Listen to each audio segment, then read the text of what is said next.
கடகராசி அன்பர்களே, இந்த பிப்ரவரி மாதம் என்ன பலன் எப்படி இருக்குங்கிறத செக்மெண்ட் வைஸாக டீட்டெயிலாக பார்க்கலாம்.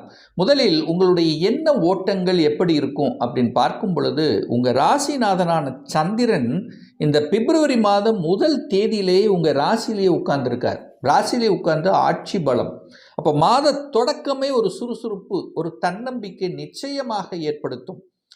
ஏன்னா இந்த கடகராசி என்பர்கள் நிறைய அனுபவத்தை கற்றுக்கொண்டிருந்தீர்கள் கடந்த சில வருடங்களாக. ஒரு 2 வருஷமாக பார்த்தீங்கன்னா நிறைய அனுபவங்கள். யார் நல்லவர், யார் கெட்டவர், எந்த பணம் சார்ந்த விஷயங்கள் எப்படி, குடும்பம் எப்படி, உறவு எப்படி, ஸோ நிறைய அனுபவங்களை கற்றுக் கொடுத்திருக்கிறதுன்னு சொல்லுவேன். ஆனால் இப்போ அந்த அனுபவத்தின் வாயிலாக நல்லது கெட்டது என்பதை பகுத்து ஆராய்ந்து செயல் திட்டம் தீட்டி வெற்றி அடையக்கூடிய ஒரு நல்ல மாதம் இந்த பிப்ரவரி மாதம். பளிச்சுன்னு தெரியும், இதை செய்யலாம், இதை செய்யக்கூடாது, இதை செய்தால் நமக்கு வெற்றி, இதை செய்தால் நமக்கு தோல்வி. நல்ல ஒரு எண்ணங்கள், உள்ளுணர்வு சக்திங்கிறது அதிகமாக கிடைக்கக்கூடிய ஒரு நல்ல மாதமாக இந்த பிப்ரவரி மாதம் அமையப்பெறும். அப்போ பிப்ரவரி மாதத்தில் பார்க்கும் பொழுது உங்களுடைய பொருளாதாரம் எப்படி இருக்கும், பொருளாதாரம் சார்ந்த விஷயங்கள் எப்படி இருக்கும், குடும்பம் எப்படி இருக்கும். 2ஆம் இடத்தில் கேது உட்கார்ந்துருக்கு. ஒரு சர்ப்ப கிரகம், ஒரு பாம்பு கிரகம் குடும்பத்தில் உட்கார்ந்துருக்கு அப்படின்னா கேது ஞானத்தை தருவார். ஞான மார்க்கமாக சென்றால் உங்களுக்கு பிரச்சனை இல்லை, விட்டு கொடுத்து சென்றால் பிரச்சனை இல்லை. ஏன்னா கேதுங்கிறது ஞானத்தை கொடுக்கக்கூடிய கிரகம். ஒரு தடை, நீங்கள் ரொம்ப ஆசைப்பட்டீங்கன்னா அங்கே பிரச்சனை உருவாக்கும். கொஞ்சம் அட்ஜஸ்ட் பண்ணிட்டு போனீங்கன்னா பிரச்சனை இல்லை. அப்போ குடும்பத்தில் வாக்குவாதங்களை வைக்கக்கூடாதுங்கிறத மைண்டில் வச்சுக்கோங்க. அப்போ ஒரு பாம்பு இருக்கும்போது ஒரு பயம் இருக்கும், இது செய்யலாமா, அது செய்யக்கூடாதா, இது என்ன ஆயிரும், எப்படி ஆயிருங்கிற ஒரு பயம் இருக்கும். நிச்சயமாக இருக்கும், அதில் மாற்று கருத்து இல்லை. ஏன்னா கேது உட்கார்ந்துருக்கு. அப்போது இந்த மாதம் பார்த்தீங்கன்னா நிறைய கிரகங்கள், ஒரு 5 கிரகங்கள் இந்த மாதத்து பிற்பகுதி 8ஆம் இடத்துல போய் அமர்ந்து கொண்டு 2ஆம் இடத்தை பார்க்குது. அப்போ பண விஷயத்தில் கரெக்டாக இருக்கணும்னு அர்த்தம். யாருக்காவது பணத்தை கொடுத்தீங்கன்னா ரிட்டர்ன் வராது, தொந்தரவு பிரச்சனையை ஏற்படுத்தும். பண விஷயத்தில் கவனமாக கையாளணும் அப்படிங்கிறத மைண்டில் வச்சுக்கோங்க. குடும்பத்தில் 3ஆம் நபர்களினுடைய குறுக்கீடு உள்ளே வராமல் பார்த்து கொள்வது கடகத்துக்கு சிறப்பு. ஏன்னா 3வது மனிதர்கள் உள்ளே வரும்போது கணவன் மனைவிக்குள்ளேயோ குடும்பத்துக்குள்ளேயோ ஏதாவது ஒரு குழப்பத்தை ஏற்படுத்தக்கூடிய வாய்ப்புகள், சந்தர்ப்பங்களை உருவாக்கிவிடும். அப்போ குடும்பம் சார்ந்த விஷயத்தில் சரியாக இருப்பது சிறப்பது. அதே சமயத்தில் வாக்கு, பேச்சு, எதை கொடுக்கணுமோ, எதை வாக்கு கொடுக்கணுமோ அதை கொடுங்க. தேவையில்லாது கொடுத்து சிக்கிக்காதீங்க. உங்கள் கெப்பாசிட்டிக்கு மேலே வாக்கு கொடுத்து மாட்டிக்காதீங்க. ஸோ அந்த வாக்கு சார்ந்த விஷயத்திலும் கொஞ்சம் எச்சரிக்கையாக இருப்பது நல்லது. ஏன்னா பேச்சுக்கு காரக கிரகமான புதன் பகவான் 8ல் போய் உட்கார்ந்துருக்கார். அப்போ புதன் போய் 8ல் இருக்கார். அப்போ டாக்குமெண்ட் விஷயத்திலும் கவனமாக இருக்கணும் அப்படிங்கிறத மைண்டில் வச்சுக்கோங்க. எழுத்து சம்பந்தப்பட்ட, டாக்குமெண்ட் சம்பந்தப்பட்ட, பத்திர பதிவு சம்பந்தப்பட்ட எந்த விஷயமாக இருந்தாலும் ஒரு தடவைக்கு 2 தடவை பார்க்கணும். இந்த வாட்ஸ்அப்பில் வரக்கூடிய மெசேஜ், அதாவது தகவல் தொடர்பு மூலயமாக வரக்கூடிய எந்த விஷயமாக இருந்தாலும் கொஞ்சம் கவனத்தோடு செயல்படணும் என்பதை ஞாபகத்தில் வைத்து கொள்ளுங்கள். என தகவல் தொடர்பு துறைக்கு சொந்தக்காரரான புதன் போய் 8ல் மறைந்து இருக்கின்ற காரணத்தால் ஏதாவது ஒன்று இது நடக்கும், அது நடக்கும் என உங்களை குழப்பி எதையாவது பண்ணுவதற்கான வாய்ப்புகள் இருக்கிறது. அப்போ டாக்குமெண்ட் சம்பந்தப்பட்ட விஷயத்தில் எச்சரிக்கையோடு இருப்பது இந்த கடகத்துக்கு சிறப்பு என்பதை மைண்டில் வச்சுக்கோங்க.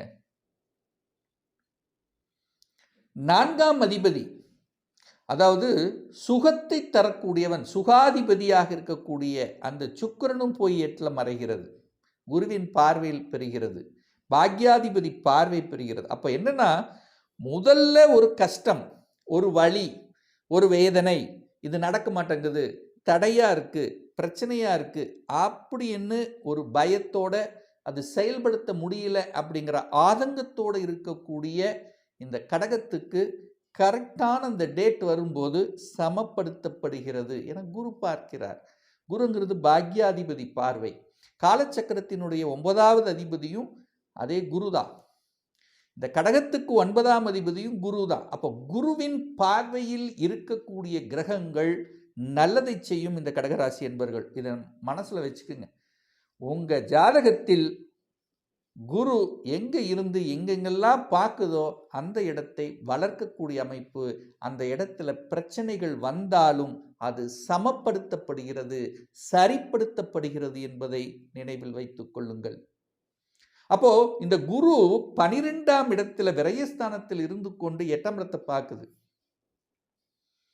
அப்ப என்ன சார் பலன்? 8ஆம் இடத்தை பார்க்குது, 12ல இருந்து 8 பார்க்குது, வெளிநகர போறீங்கன்னு அர்த்தம். சொந்த ஊரை விட்டு வெளியே டிராவல் பண்ணக்கூடிய அல்லது வேலைக்கு போகக்கூடிய அதர் டிஸ்ட்ரிக்ட், அதர் ஸ்டேட், வெளிநாட்டுக்கு செல்லக்கூடிய அமைப்புகளையும் சந்தர்ப்பங்களையும் உருவாக்கக்கூடிய ஒரு மாதமாக இந்த பிப்ரவரி மாதம் அமையப்பெறும். என 9க்குரியவன் 12இல் அமர்ந்து கொண்டு 8ஆம் இடத்தை பார்க்கும் பொழுது நிச்சயமாக இந்த கடகராசி அன்பர்கள் யாரெல்லாம் வெளிநாட்டில் இருக்கிறீர்களோ, ஒரு பிஆர் அப்ளை பண்ணி அங்கே குடியுரிமை வாங்கி செட்டில் ஆகும் நினைத்து கொண்டிருக்கிறீர்களோ, அந்த எண்ணங்கள் எல்லாம் ஈடேறுவதற்கான அதற்குண்டான முயற்சி எடுப்பதற்கான சாத்தியக்கூறுகளை உங்களுடைய எண்ணத்தில் விதைக்கக்கூடிய ஒரு மாதமாக இந்த மாதம் அமையப்பெறும். அப்போ ஸ்ட்ராங்காக இருக்கும், செயல்படுத்தலாம், இருக்கலாம். அப்போ கணவன் அல்லது மனைவி அல்லது கணவன் மனைவி 2 பேரும் வெளிநாடு வெளி ஊருக்கு செல்லக்கூடிய வாய்ப்புகள் சந்தர்ப்பங்கள் இந்த மாதம் உண்டு. 5ஆம் அதிபதி 7ஆம் இடத்தில் உட்கார்ந்திருக்கார். 5க்குரியவன் 7ல இருக்கிறது சிறப்பு தான். காதல் திருமணம், காதலுக்குள்ள போகும், திருமண வாய்ப்புகளையும் தேடி வரும். ஸோ இதெல்லாம் பண்ணிக்கலாம்.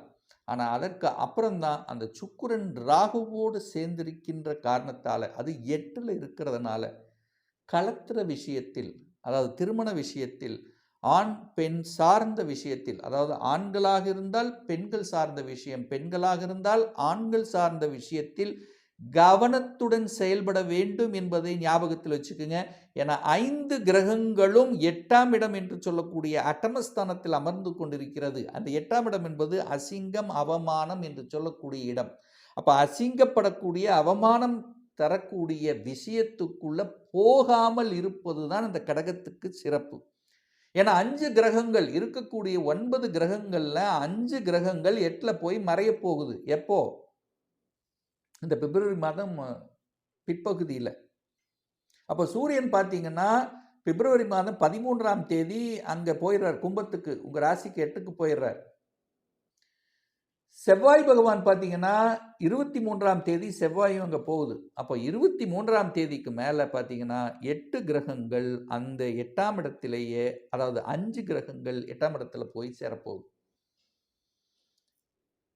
அப்போது 8ங்கிறது ஒரு வலிவேதனை என்றாலும் திடீர் அதிர்ஷ்டம். அப்போ என்னன்னா வலிகள், வேதனைகள், ஒரு கஷ்டப்பட்டு, ஒரு சின்ன விஷயமானாலும் கொஞ்சம் கஷ்டப்பட்டு போகக்கூடிய விஷயங்கள். உறவுகள் சார்ந்த விஷயத்தில் கொஞ்சம் கேர்ஃபுல்லாக இருக்கிறது நல்லது. பணம் சார்ந்த விஷயத்தில் கொஞ்சம் கவனம், எச்சரிக்கையோடு செயல்படுவது நல்லது.